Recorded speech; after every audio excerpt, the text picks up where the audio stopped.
Welcome into your yin practice this evening. This is going to be an approximately 45-minute yin practice, slowing down and grounding and getting into our bodies just as they are in this moment. We are going to start lying on our backs, and the first pose that we'll come into is the banana pose. So if you're familiar with that, you can make your way there. If you need a little bit more instruction, then from the position of lying on your back, you can keep the pelvis right in the middle of your mat, but navigate your heels over to the bottom left corner of your mat. Sweep your arms out and overhead, maybe shift the shelf of your shoulders a few inches to the left, letting one palm rest in another. And some people find it particularly interesting or sensational to cross the right ankle over the left here, kind of locking in the shape.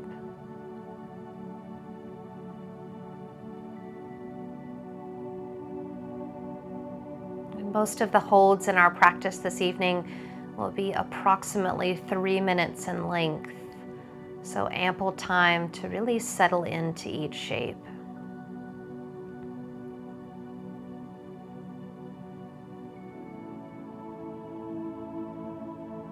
As you breathe in, just expressing some gratitude to yourself for prioritizing showing up in this moment. As you breathe out, really committing to showing up for yourself for the next 45 minutes. Again, just breathing in that gratitude and appreciation that you did whatever you needed to do to prioritize yourself for this time. And breathing out the awareness that you get the next 45 minutes all to yourself.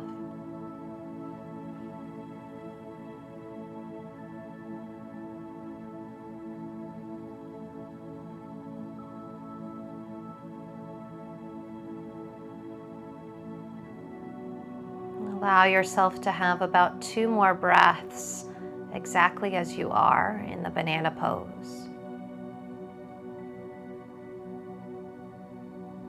And then begin to return to a neutral shavasana or resting position by bringing the legs back to center, re-elongating the arms alongside you, and pausing to just notice how the body is soaking up the residue of that shape.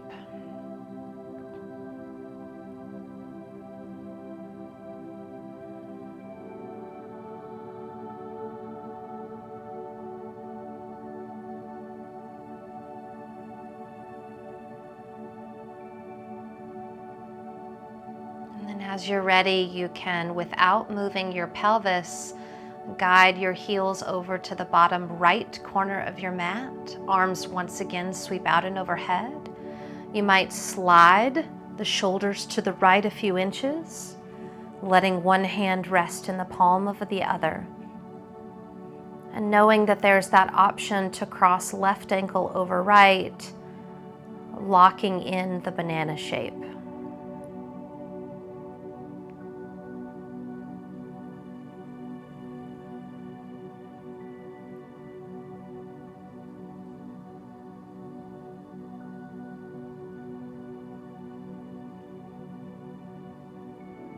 One of my intentions as the guide to this practice is to give you the experience of silence.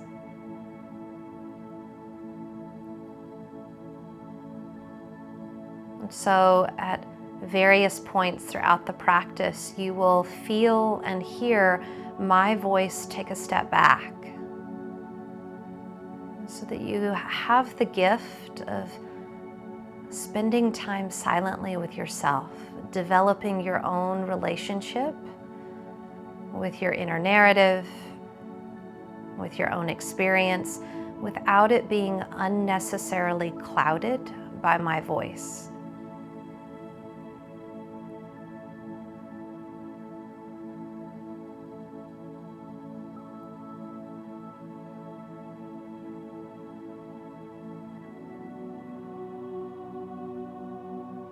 If you find that your mind moves into a state of agitation or frustration in the practice, you might use that as an opportunity to shift to a very simple anchor for your awareness. So if you find yourself agitated or frustrated, you could simply say to yourself, as I breathe in, I'm aware that I'm breathing in. And as I breathe out, I'm aware that I'm breathing out.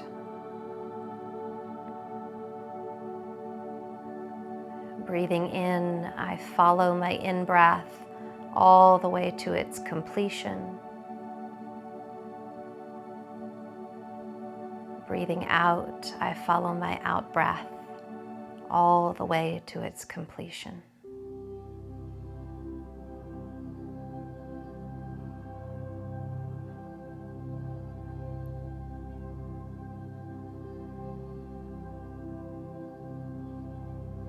Using your next couple of breaths to once again transition back to Shavasana and pausing for several breaths to observe your experience in your body at this moment in time.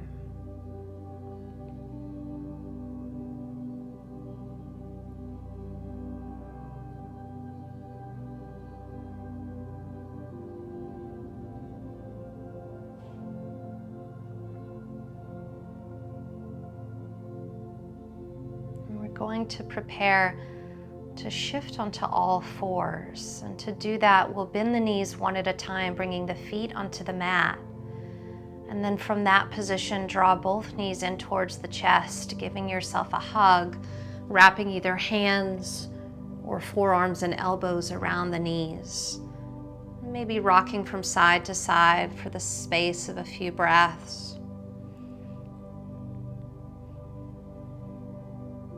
We will eventually roll to our side and make our way into an all fours position where you can start to shift into some cat and cow. And this cat and cow doesn't need to be overly technical. If you're feeling more of a fluid type movement where you want more of a circular type shape, you can welcome that in. If it feels good to make the body move in more of a big circle, including the hips and the legs. But allowing this to be incredibly intuitive, almost like a sort of free dance opportunity in the midst of our yoga practice.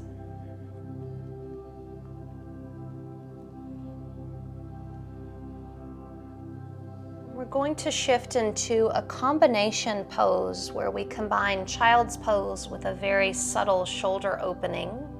So as you sink your hips back to your heels, you can really decide the width of your knees. You might want them more narrow, or they could be quite wide, even the width of your mat.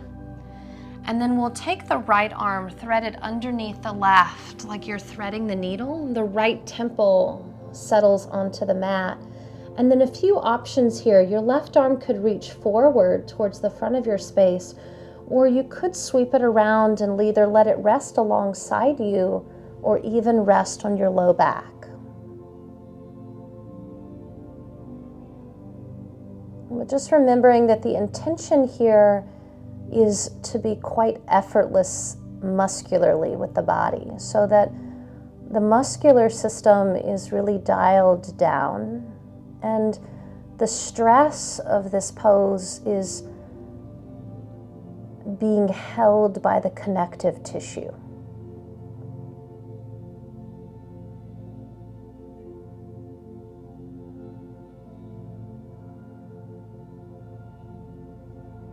And one way you might check in with that is just check in with the palm of your right hand and maybe relax it a bit. Let the fingers curl inward slightly.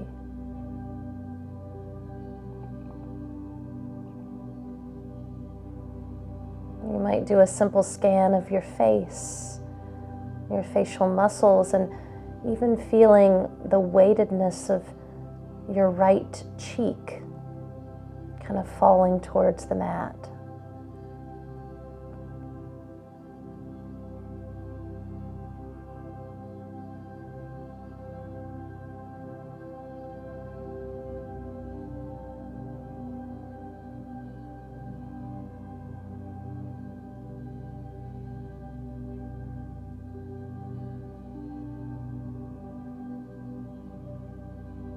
listening to the rhythm of your own breathing.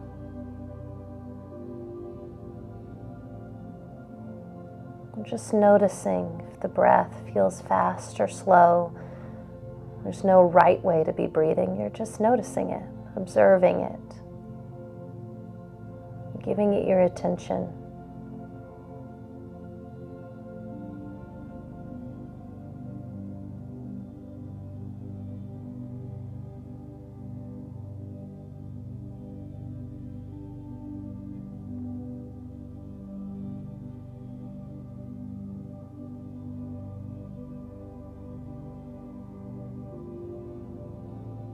On your next breath, allow your left palm to come underneath you so that you can push down into the left palm to unthread that right arm.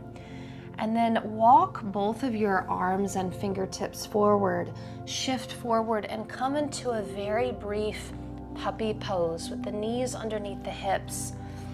And you let either the forehead or your chin melt to the mat, the front of the chest opening.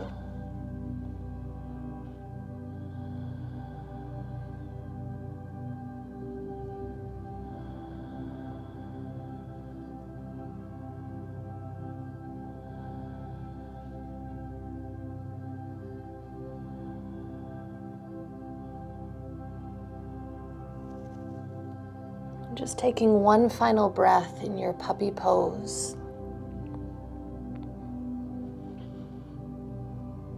And then feeling the front of the heart lift up and away from the surface of the mat. The palms return underneath you. You may need to once again spread the knees as you prepare for that child's pose on the second side. The hips come back towards the heels. And this time threading left arm underneath right, left temple to the mat. And then exploring where you want that right hand to go. It does not necessarily have to look the same as it did on the first side.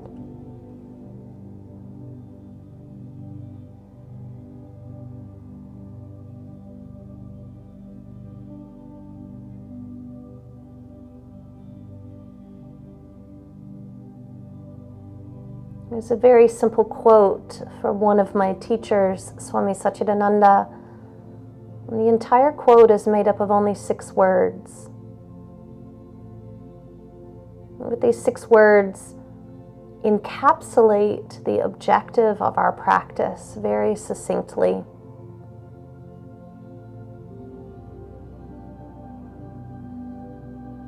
Easeful body, peaceful mind, useful life.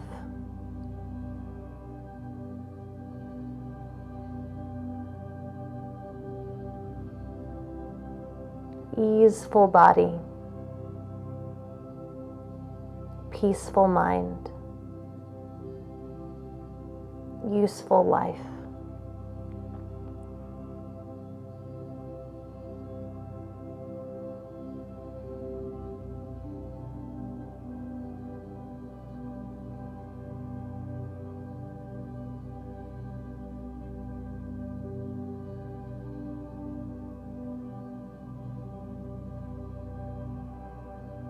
On your next breath, letting the right palm come underneath you and anchoring down through the right palm to unravel the left arm, shifting forward onto all fours.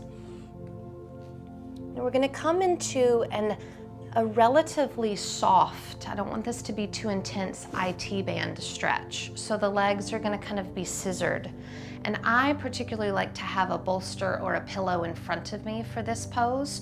So if you have that in your home repertoire, I would get that accessible. And we're going to be, similarly to how we just did our arm, we're going to be threading our right leg over to the left. So you might enter it as if you would swan pose or pigeon, but you can fully straighten that right leg. It doesn't, again, need to be overly, muscularly engaged, but it is extended. And then I start to kind of roll my torso forward towards my pillow or my bolster, and drape it here. And you could stay up on the forearms. I'm going to do that so you can hear my voice clearly. Or you could recline completely over that pillow or bolster in front of you.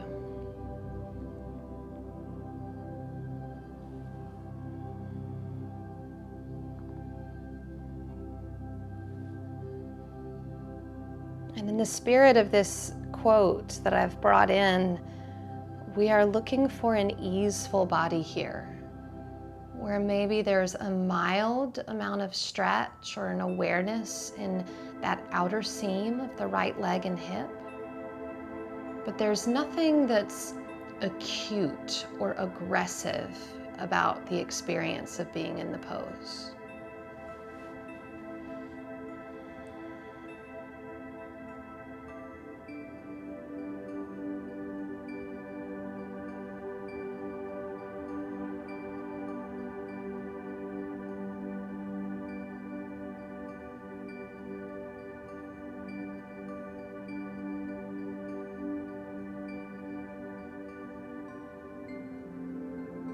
And if you've been able to find your way into an easeful position, you might just make note for yourself. This is what it feels like to be at ease.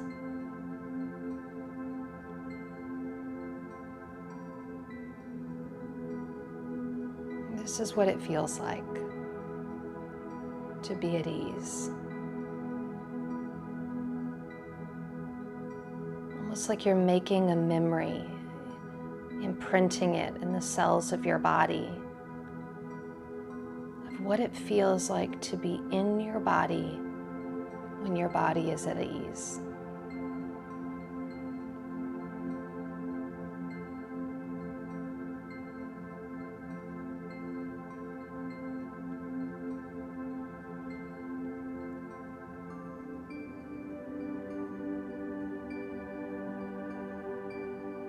We have just under a minute to go here. It is not abnormal to experience mild tingling in the right leg or foot here. So if that's a sensation that's arising for you, just know that that is completely normal. And if you're not experiencing that, that's okay too. There's a wide variety of experiences that are equally valid.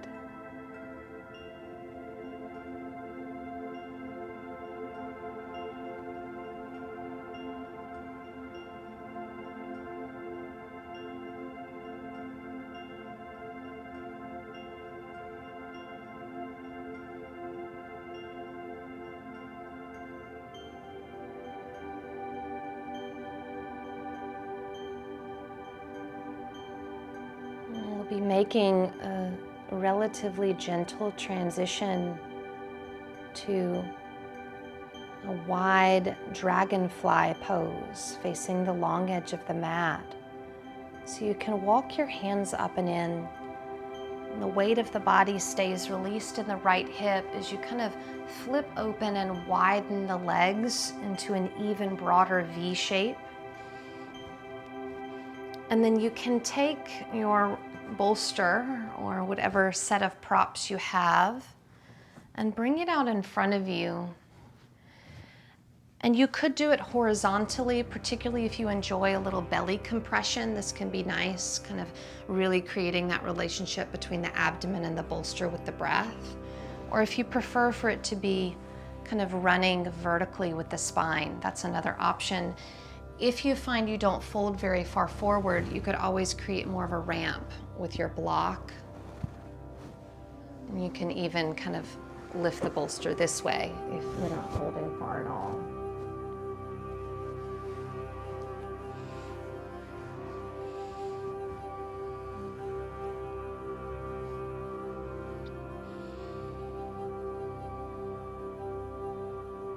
And as you scan your body for an experience of ease here, it might be helpful to check in with the soles of the feet and your toes. And again, there should be a sense of utter surrender in the soles of the feet and the toes.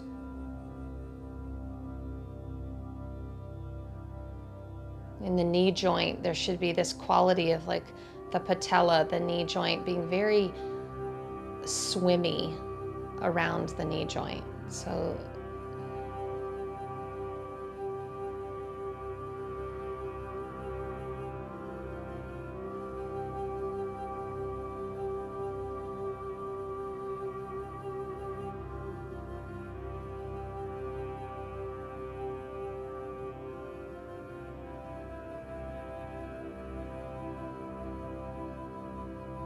as we acknowledge that this is what it feels like to experience ease in the body, we can simultaneously acknowledge that this is a calm moment.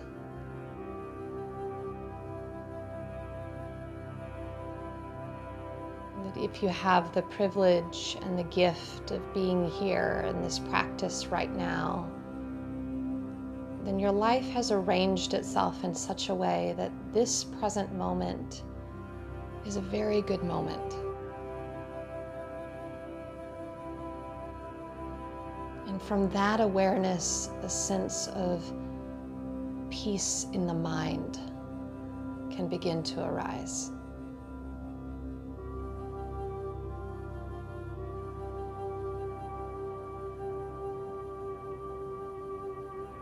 Easeful body,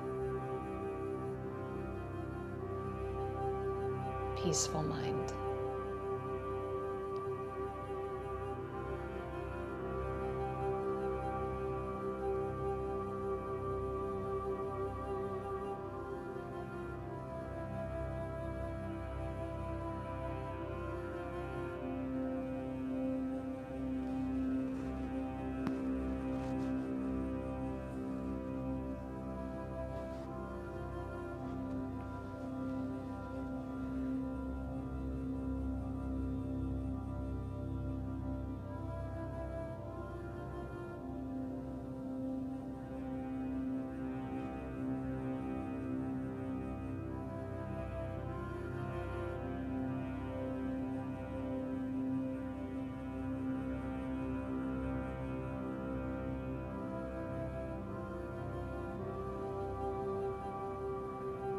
Final minute here.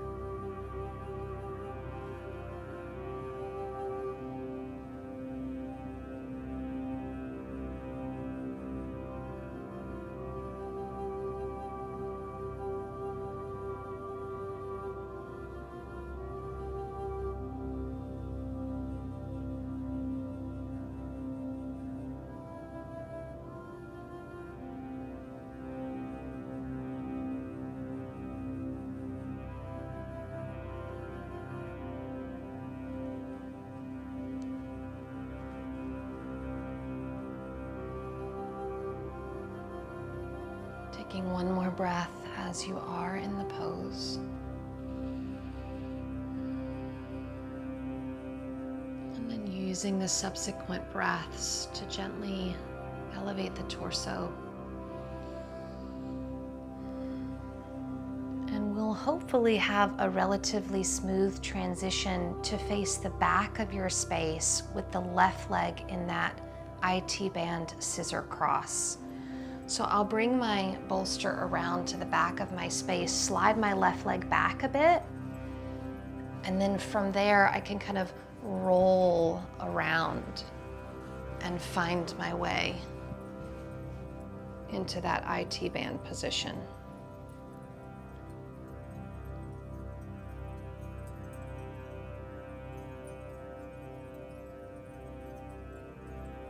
This particular pose has the added benefit of providing a sort of abdominal massage, particularly in the lower abdominal organs.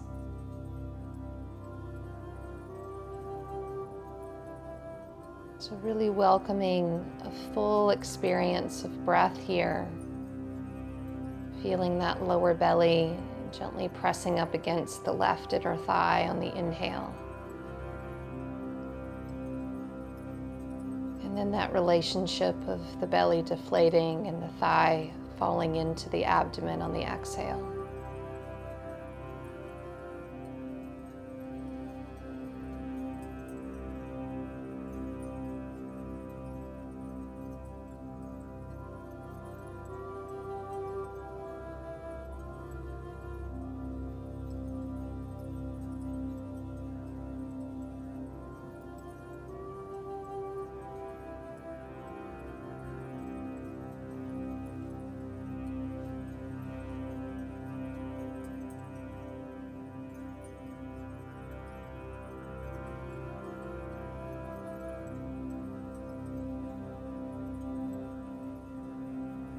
And if your mind is struggling to stay connected to the practice, you might entertain the mind by just scanning through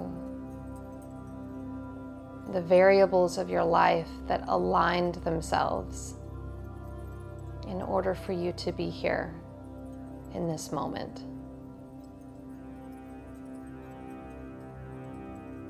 And just reflecting on how these various situations fell into such a position that this space opened into your day for you to come and practice and to be here for yourself.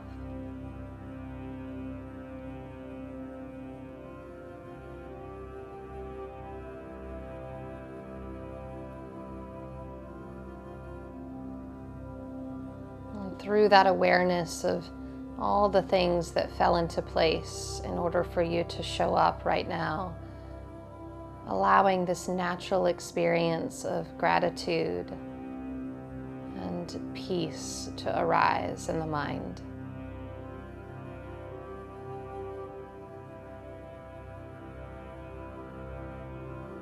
The awareness that in this moment, I am experiencing a wonderful moment.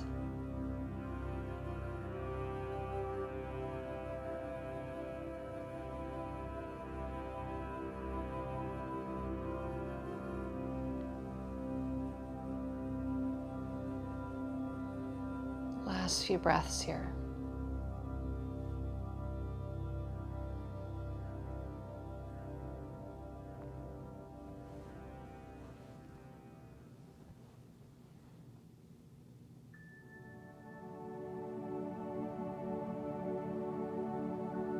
To come out of this pose, you're going to find a belly down Shavasana.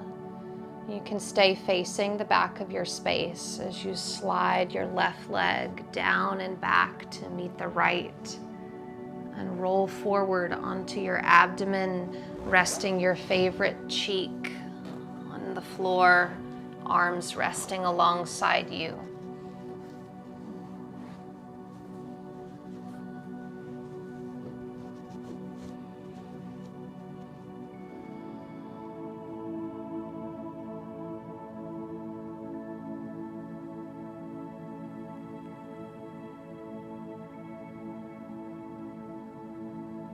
And then we'll prepare to come up into Sphinx pose by lifting the torso and bringing the elbows approximately underneath the shoulders with the forearms parallel and the palms flat. Now, if having the elbows directly underneath the shoulders is too aggressive of a back bend, you control the depth. You could always walk the elbows forward to soften the angle of the back bend.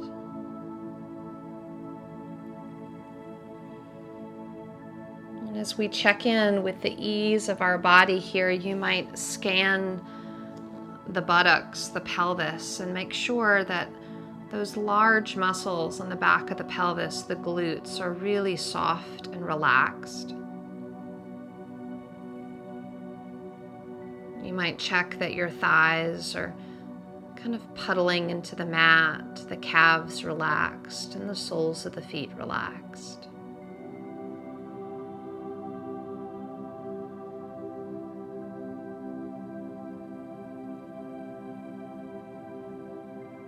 And then observing the depth of the breath as you see if you can notice the relationship between the mat and the belly, undulating in and out with each breath.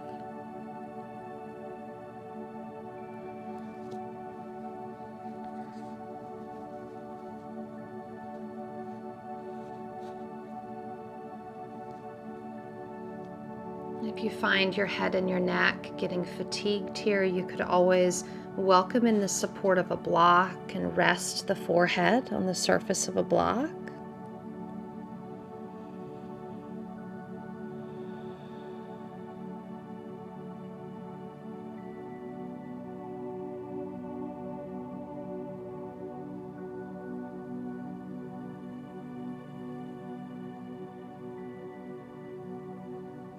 finally, if you're noticing any discomfort in the low back, you can experiment with widening the legs into a broader V shape to decompress the low back.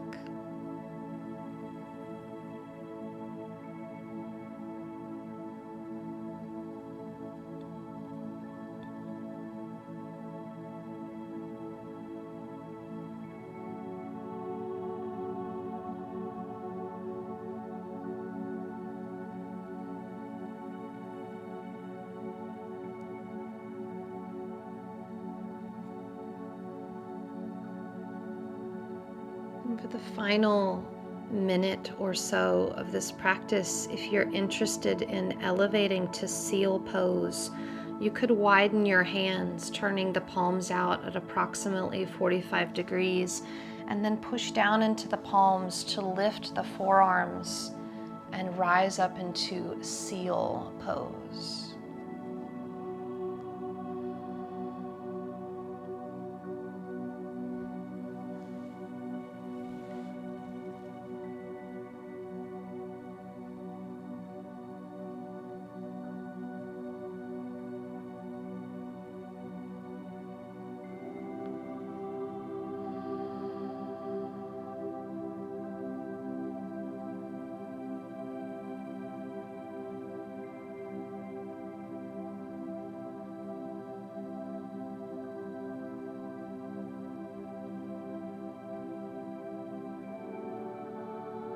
With the awareness that we've been in a back bending position for quite some time, you begin to slowly release out and once again return to that Shavasana, belly down, resting the opposite cheek on your mat, arms alongside the body.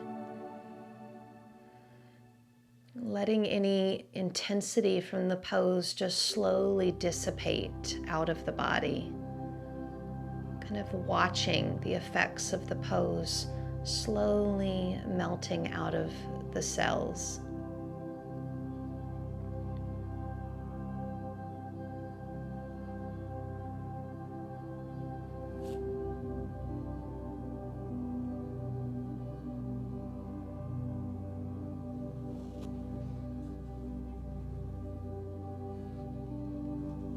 Going to prepare to flip onto our back, and I would suggest either having your bolster or a block within hand's reach as you flip over onto your spine. And once you arrive on your back, you can bend the knees one at a time, bringing the feet onto the surface of your mat as we prepare to come into a supported bridge pose. So we'll push down into the feet to slide whatever prop felt best to you. I'm going to use a bolster because I like the soft landing. And place it right underneath the sacrum and then settle yourself down. And once you get the prop properly supported underneath you, we'll keep the left foot anchored down onto the mat, but we'll begin to draw the right knee in towards the chest. Now, you could interlace behind the right thigh if that feels better, or if you prefer the top of the right shin or around the right knee, whatever feels better to you. And just a very gentle drawing in of that right leg.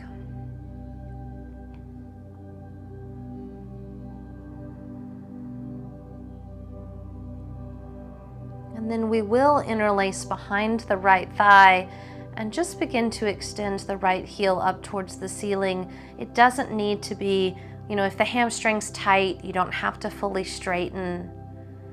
I actually want us to direct the awareness to the right foot as you start to push your right foot into a pointed position, stretching the top of the right foot. And just hold that pointed position for a couple of breaths. And then you can slowly shift back into a flexed position, lifting the right heel towards the ceiling, feeling that pull through the Achilles and the lower hamstrings. And then once again, bending the right knee, either maintaining the clasp behind the thigh or returning it to the front of the right shin, we're going to slowly start to extend your left leg forward to the front of your space. So it might just extend partially, staying a little bit bent, or it might feel nice to fully extend the left leg, opening up a little bit more space in that front compartment of the pelvis.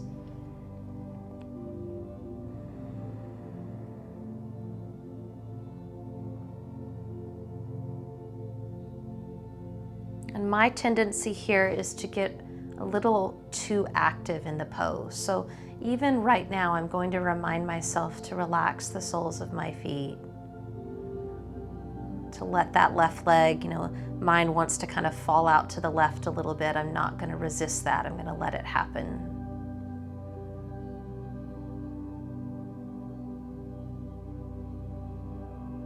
And we're aware that doing poses like this one is as much about creating or maintaining an ability to use the body in our life than anything else.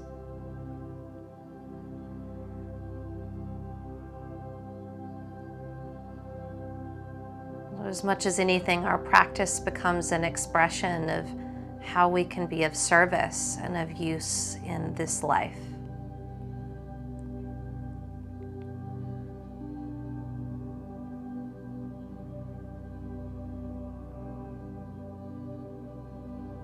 And then we'll prepare to switch sides by re-bending that left knee, bringing the foot back in and on the mat, and gently releasing the right foot, and taking a couple of breaths just in that supported bridge.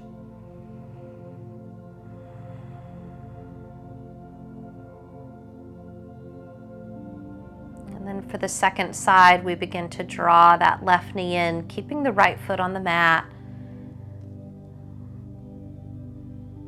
And initially, we actually interlace behind the thigh to just partially or fully straighten that left leg, directing the attention up towards the left foot and giving it a strong point. Breathing into what might be pretty intense sensation here.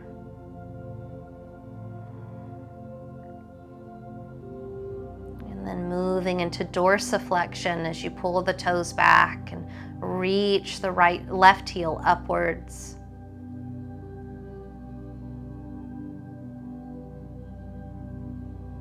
And then softening the sole of the foot, followed by the knee, returning to that hugging in of thigh to abdomen.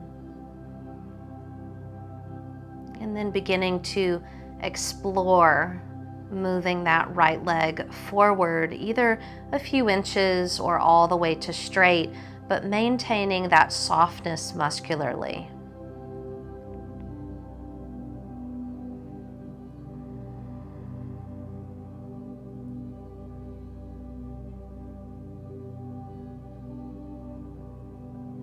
Many of us spend countless hours each day with this particular part of our body, that front part of the pelvis, in some degree of flexion, with the thighs moving up and in towards the torso. And this takes place anytime that we're seated. But even every time we walk, the legs move into flexion. So spending just a few minutes moving in extension in this way is a way to maintain basic functioning, basic usefulness of the body.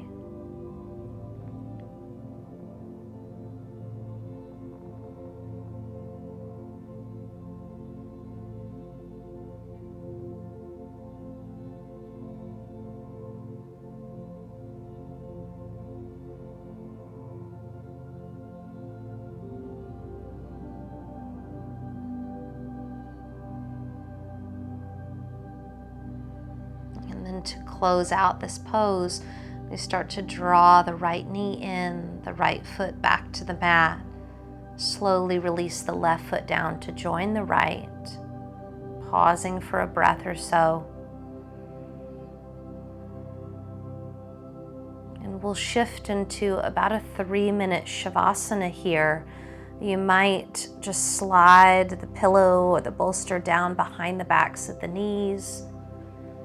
Or if there's a different prop utilization that feels good to you, by all means.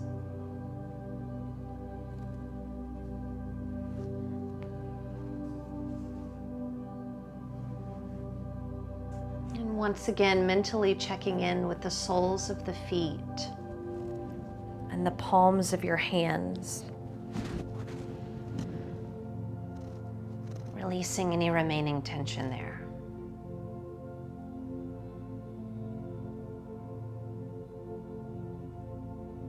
Checking in with the eyes, the mouth, the jaw. Releasing any tension remaining there.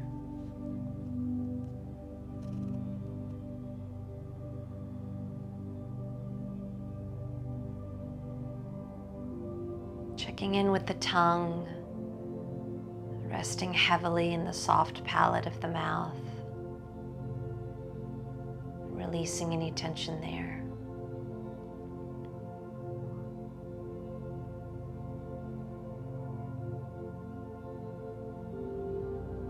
And checking in with the pelvis. Releasing any tension there.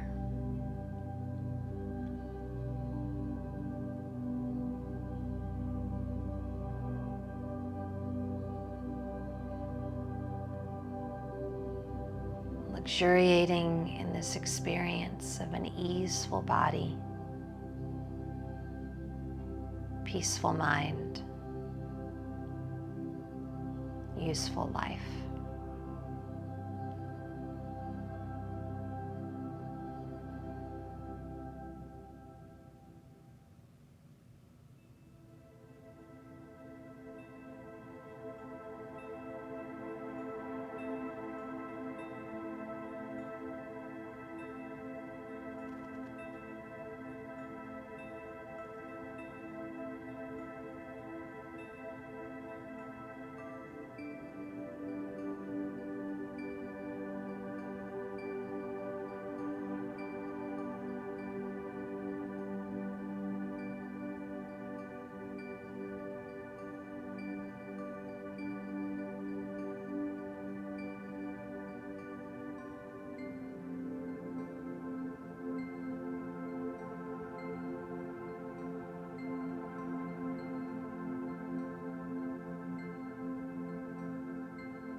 Without moving your body, allow deep and conscious breath to return,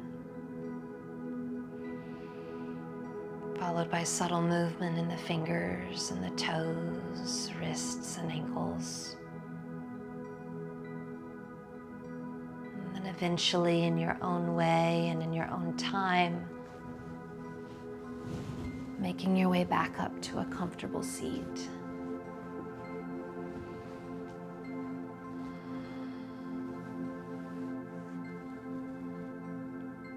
To close the practice, you could bring the hands onto the body as a gesture of gratitude, or bring the palms of the hands together, a symbol of the body and the mind coming together as one in our practice. May the entire universe be filled with peace and joy, love and light, which sounds like these 4 words in Sanskrit. Loka samasta sukhino bhavantu. Victory to all of our practices.